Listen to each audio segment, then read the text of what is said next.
तीन सासों की एक बहू। बलविंदर की पहली बीवी को बच्चा ना होने के कारण वो दूसरी शादी करता है। लेकिन जब दूसरी शादी से भी बच्चा नहीं होता तो वो तीसरी शादी करता है। और तीसरी शादी करने के बाद भी जब उसे संतान का सुख प्राप्त नहीं होता तो वो डॉक्टर को दिखाता है। और फिर बलविंदर जी, दोष आपकी बीवियों में नहीं, आप में है। आप में ही कुछ मेडिकल रीजंस की कमियां हैं जिनके कारण आप कभी भी किसी बच्चे के बाप नहीं बन सकते। अरे बाप रे, ये तो घोर समस्या हो गई।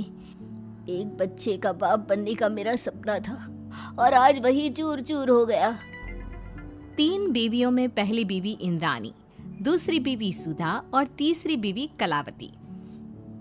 मुझे एक माँ बनने का सौभाग्य प्राप्त करना है। मुझे भी, इसीलिए तो मैंने शादी की थी।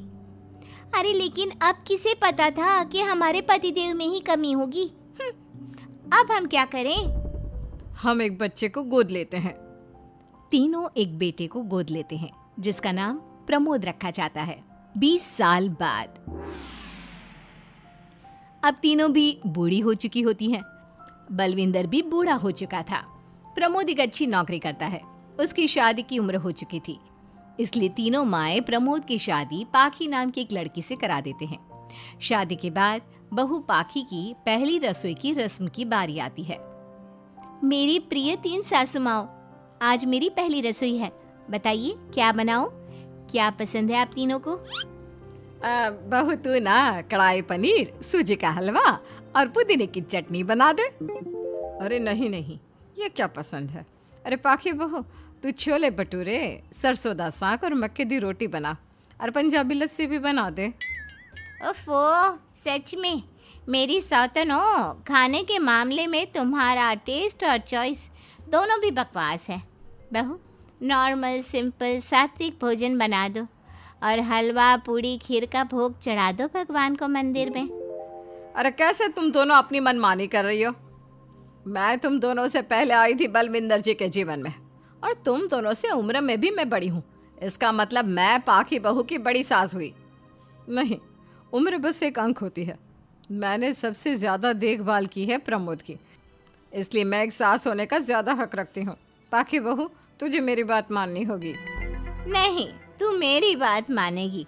जो मैंने कहा है वही तू करेगी। नहीं, मेरी बात मानेगी वो। नहीं मेरी। तीनों सास आपस में चिल्लाने लगती है और फिर वहां पर बलविंदर और प्रमोद आ जाते हैं। अरे ये क्या बिल्लियों की तरह लड़ रही हो तुम तीनों सास?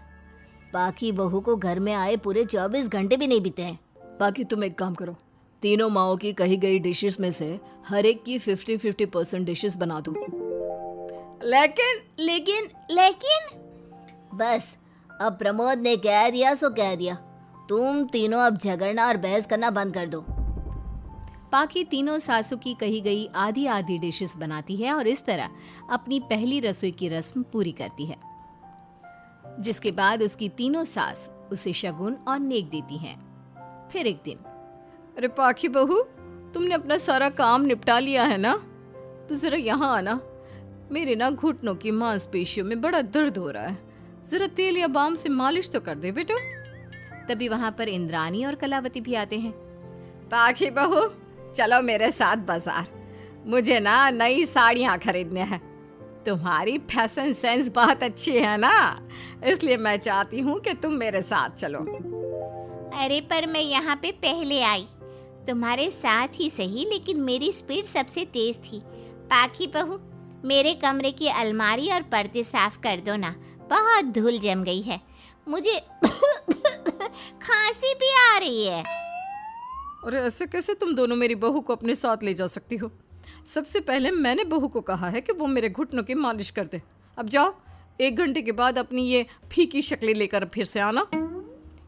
सुधा मैडम, ज्यादा ना बोलो। पाखी बहू को तुम दोनों से ज्यादा नेक दिया है मैंने, इसलिए पाखी बहू तो मेरा ही काम करेगी।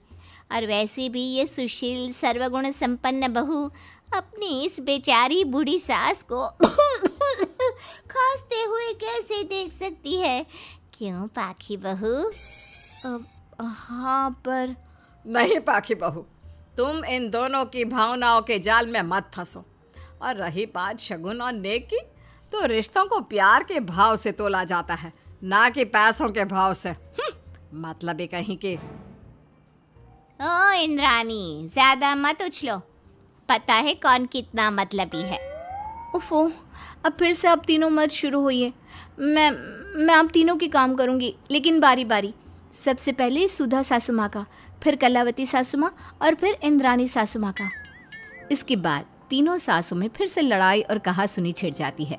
फिर एक दिन जब पाखी घर का किराने का सामान लेने बाहर निकल रही होती है कि तभी, बहू, मुझे ना मेरा पुराना संदूक नहीं मिल रहा, तू आकर ढूंढ देगी क्या? अब ठीक है इंद्रानी सासू माँ। पाखी इंद्रानी के कमरे में जा ही रही होती है कि तभी उसे सुधा रोक लेती है, हाथ में खूबसूरत साड़ी लिए। पाखी बहू, ये मेरे ना साड़ी पर पिछली बार अचार गिर गया था, इसे प्लीज अच्छे से धो देना। वो कल शाम को विमला जी के बेटे की शादी में जाना है ना, एक ही बार पहनी है ये साड़ी मैंने। अभी धो देगी तो कल तक अच्छे से सूख जाएगी और कड़क इस्त्री करके मैं तेरा परफ्यूम मार कर शादी में जाऊंगी। हाँ, लेकिन सुधा सासू माँ, उतने में कलावती भी वहाँ पर एक कढ़ाई लेकर आ जाती है। पाखी बहू, ये मैंने कल रात को मेहंदी भिगोई थी लोहे की कढ़ाई में, मेरे बालों में लगा देना बिटिया, तू तो मेरी प्यारी बहू है ना? इंद्रानी वहाँ आ जाती है और तीनों सास फिर से एक दूसरे को गुस्सेल आंखों से देखती है और फिर से आपस में लड़ना शुरू कर देती है। तुम अपने आप को समझती क्या हो? खरीद लिया है क्या मेरी बहू को? ये मेरी बहू है। तो मेरी पड़ोसन है क्या? ये मेरी भी बहू है और मेरा भी इस पर उतना ही हक है जितना कि तुम्हारा। तुमने खरीद नहीं लिया है ना, तो ये मेरी है, सिर्फ मेरी, इकलौती बहू मेरी पाखी, मेरा ही काम करेगी। क्यों पाखी? नहीं नहीं, ये मेरा काम करेगी। पहले मैंने आवाज लगाई थी। तुम दोनों तो ऐसी बहू पाने के लायक भी नहीं हो। हट जाओ तुम दोनों और खुले मैदान में जाकर एक दूसरे से लड़ो और नोचो एक दूसरे को। लेकिन पाखी बहू तो सिर्फ मेरी ही सुनेगी और मेरे ही आदेशों का पालन भी करेगी। तीनों सासों के बढ़ते झगड़े को देख पाखी अपना आपा खो देती है और जोर से चिल्ला पड़ती है, बस बहुत हुई आप तीनों की तू मैं। अरे रोज ना ड्रामा लगाती रहती हो, 50 साल की बूढ़ी औरतें हो गई हो, फिर भी बच्चों की तरह लड़ती रहती हो। अब बस बहुत हुआ। अब तो मैं आप तीनों में से किसी की भी बात नहीं सुनूंगी और मैं जा रही हूँ ये घर छोड़ के। अब मुझ में और सहन शक्ति नहीं बची, मैं चली। अब लड़ो झगड़ो, एक दूसरे को मारो पीटो नोचो, जो करना है करो। पाखी अपना सूटकेस लेकर घर से बाहर निकलने लगती है। तभी तीनों सास बेहद घबरा जाती हैं और भावुक होकर पाखी से विनती करने लगती है, पाखी बहू, हमें छोड़कर मत जाओ ऐसे।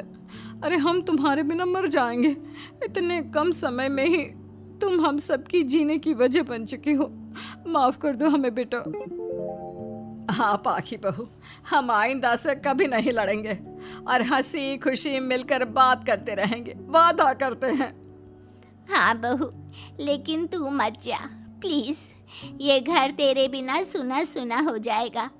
हम तीनों सासों की एक ही तो बहू है, लेकिन हम अपनी एक बहू को बेटी की तरह प्यार देंगे, उसके साथ सहेलियों की तरह रहेंगे। लड़ाई झगड़ा सब कुछ छोड़ देंगे बेटा, लेकिन तू छोड़ के मत जा। अपनी तीनों सासों को भावुक देखकर पाखी की भी आंखें भर आती है और वो उन तीनों को माफ कर देती है और उनके गले लग जाती है। इसके बाद तीनों सास अपनी एक बहू संग खुशी से मिलजुल कर रहती हैं और आपस में जरा भी लड़ाई झगड़े नहीं करती।